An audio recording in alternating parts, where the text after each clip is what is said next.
और क्यों फ्लोट और सिंक करते हैं जब भी हम उन्हें एक वाटर के सरफेस पे रख देते हैं।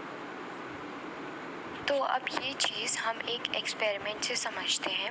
हमने क्या किया, एक बीकर लिया, इसमें क्या है, वाटर है हमारा। अब इसी बीकर में हमने एक कॉर्क ली, वो डाली, और एक नेल लिया, वो डाला। अब अगर हम ये ध्यान से देखें तो जो हमारा कॉर्क है, इसको जब हम वाटर में रखते हैं तो ये क्या कर रहा है, फ्लोट कर रहा है, ठीक है। जबकि हमने नेल को वाटर में रखा तो हमने देखा कि ये क्या हुआ, ये सिंक कर गई। अब हमें यही देखना है कि जो हमारा कॉर्क है ये क्यों फ्लोट किया, और जो हमारी नेल है ये सिंक क्यों कर गई, ये फ्लोट क्यों नहीं करी। तो इसका रीज़न है हमारा कि जब हमने कॉर्क को वाटर बीकर में रखा तो इस पर एक डाउनवर्ड फोर्स लगा, जिसको हम क्या बोल सकते हैं, फोर्स ड्यू टू ग्रेविटी, ठीक है। इसको हमने बोला फोर्स ड्यू टू ग्रेविटी, और W से रिप्रेजेंट कर दिया। अब जब ये नीचे जा रहा था तो इसके ऊपर एक अपवर्ड फोर्स भी लगेगा, जो कि हमने पढ़ा है उसके बारे में, उसको हम क्या बोलते हैं, अप थ्रस्ट। इसको हमने U से रिप्रेजेंट किया सपोज। और सेम हमारा इसके साथ है, जब हमने नेल को रखा वाटर बीकर में तो इसमें भी हमारे दो फोर्स लगेंगे, एक डाउनवर्ड में लगेगा फोर्स ड्यू टू ग्रेविटी, जिसको हमने क्या बोला, W, और एक अपवर्ड डायरेक्शन में लगेगा, जिसको हमने बोला क्या, अप थ्रस्ट, ठीक है। अब जो हमारा कॉर्क के केस में क्या हो रहा है, पहले हम कॉर्क का ऑब्जर्वेशन देखेंगे। जब हमने कॉर्क को एक वाटर भी है W, जिसको हमने बोला फोर्स ड्यू टू ग्रेविटी, ये लगा इस पर, but at the same time इस पर अप थ्रस्ट भी लग रहा है, जो वाटर लगा रही है कॉर्क पे। अब जो अप थ्रस्ट है वाटर का वो क्या है, ज़्यादा है as compare to force due to gravity, जिस वजह से जो हमारा कॉर्क है ये क्या कर रहा है, फ्लोट कर रहा है। तो इसकी कंडीशन क्या हो जाएगी हमारी, up thrust is greater than the way force due to gravity, so the cork floats in water, ठीक है। अब हम आते हैं नेल के केस पे।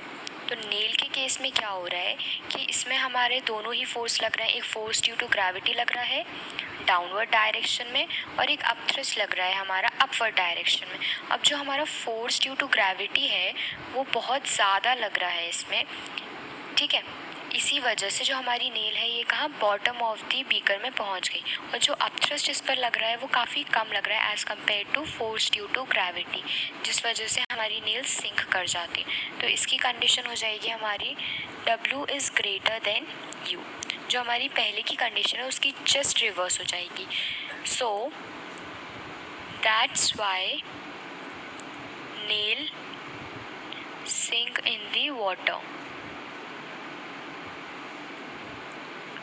तो हमने देखा दोनों के रीजंस कितने अलग अलग हैं, दोनों में हमारे दोनों फोर्स लग रहे हैं, दोनों फोर्स हमारे सेम ही हैं, बट एक में हमारा क्या हो रहा है कि जो फोर्स ड्यू टू ग्रेविटी है वो कम है और अप थ्रस्ट ज़्यादा है, जिस वजह से एक बॉडी हमारी फ्लो कर रही है। अब दूसरे केस में ये हो रहा है हमारा कि जो फोर्स ड्यू टू ग्रेविटी है वो ज़्यादा है as compare to up thrust, तो वो ऑब्जेक्ट हमारा क्या कर रहा है, सिंक कर रहा है। तो इससे हमें ये समझ में आ गया कि अगर किसी भी ऑब्जेक्ट की जो ग्रेविटी है, ग्रेविटेशनल फोर्स है वो ज़्यादा होगा, W ज़्यादा होगा, तो वो सिंक कर जाएगी, और अगर किसी ऑब्जेक्ट पे अप थ्रस्ट ज़्यादा लगेगा तो वो फ्लोट करेगी, ठीक है। तो इससे हम एक कंक्लूजन्स पे पहुंचते हैं कुछ। तो वो कंक्लूजन्स क्या होंगे हमारे, कि जब हमारा W लेस देन U है तब हमारी बॉडी क्या हो रही है, बॉडी फ्लोट्स, ठीक है। दूसरा पॉइंट है हमारा कि जब हमारा ग्रेविटेशनल फोर्स या फोर्स ड्यू टू ग्रेविटी ज़्यादा होगा हमारे अप थ्रस्ट से तो बॉडी क्या कर जाएगी, सिंक कर जाएगी। तो ये हो जाएगा बॉडी सिंक्स। अब ये हमारा ऐसा क्यों हो रहा है कि किसी एक केस में हमारी जो अप थ्रस्ट है वो बॉडी का ज़्यादा है और दूसरे केस में हमारा फोर्स ड्यू टू ग्रेविटी ज़्यादा है। तो अब हम ये देखते हैं कि ऐसा क्यों हो रहा है। तो इसका रीज़न है the difference in the behavior of the cork and the nail is due to the difference in the densities। मतलब ये कि जो हमारा डिफरेंस हो रहा है इन दोनों के बिहेवियर में, कॉर्क के और नेल के बिहेवियर में, जैसा कि हम देख सकते हैं कि कॉर्क फ्लोट कर रहा है और जो हमारा नेल है वो क्या हो रहा है, सिंक हो जा रहा है। तो ये किसकी वजह से हो रहा है, इन दोनों की डेंसिटीज़ में जो डिफरेंस है उस चीज़ की वजह से हो रहा है। अगर हम ध्यान से देखें तो जो हमारी कॉर्क की डेंसिटी होती है वो क्या होती है, वो बहुत कम होती है as compare to the density of the nail, जिस वजह से जो हमारा नेल है उसमें फोर्स ड्यू टू ग्रेविटी ज़्यादा लगता है तो वो सिंक कर जाता है, और कॉर्क में अपथ्रस्ट ज़्यादा लगता है इसलिए वो फ्लोट करता है। तो ये सब डेंसिटीज़ की वजह से है। तो इससे हम इस कंक्लूजन पे पहुंचते हैं कि जो हमारी डेंसिटी होनी चाहिए वो बहुत ज़्यादा होनी चाहिए अगर हम चाहते हैं कि हमारी कोई भी बॉडी क्या करे, सिंक कर जाए। अगर डेंसिटी कम होगी तो वो बॉडी हमारी फ्लोट करेगी। अब क्वेश्चन ये अराइज होता है कि हमारी डेंसिटी कितनी ज़्यादा होनी चाहिए और कितनी कम होनी चाहिए कि वो फ्लोट करे या सिंक कर जाए। तो इस क्वेश्चन का आंसर भी हम एक एक्सपेरिमेंट से समझेंगे। एक एक्सपेरिमेंट देखेंगे हम जिसमें हमने क्या लिया, एक टिन लिया, इसको हमने एक वाटर बीकर में प्लेस किया। तो हम देखते हैं कि जब भी हमने एक खाली टिन को, मतलब ये जो टिन है हमारा ये क्या है, एम्प्टी है, इस एम्प्टी टिन को वाटर में रखा तो ये क्या कर रहा है, फ्लोट कर रहा है। अब हम जानते हैं ये चीज़ कि जो हमारी डेंसिटी होती है टिन की, density of tin is greater than density of water.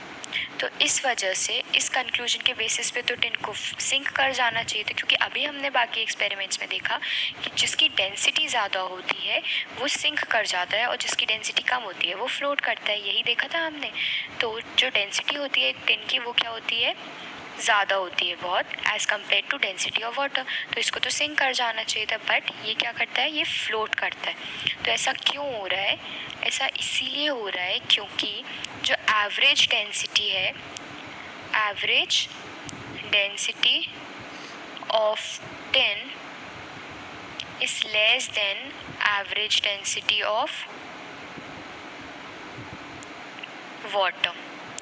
इसी वजह से जो हमारा टिन है वो क्या कर रहा है, फ्लोट कर रहा है। इसका मतलब जो हमारी फ्लोटिंग और सिंकिंग की जो कंडीशन है वो डेंसिटी पे ही नहीं, एवरेज डेंसिटी पे भी डिपेंड करते हैं। अब जो एवरेज डेंसिटी होता है हमारे पास, ये क्या होता है, तो एवरेज डेंसिटी क्या होता है, एवरेज डेंसिटी होता है हमारे पास मास पर टोटल वॉल्यूम।